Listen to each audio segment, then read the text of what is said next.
ঝিঙে আলুর পোস্ত ভাজা তোমাদের জন্য রইল আজকের এই রেসিপি।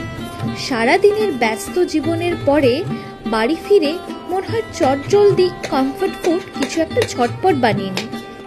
প্রস্তুতি হিসেবে প্রথমে ঝিঙে আর আলুগুলোকে ডুমো ডুমো করে কেটে পরিষ্কার করে ধুয়ে নিই। তারপর পরিমাণ মতো পেঁয়াজ কুচিয়ে রেডি করে রাখো।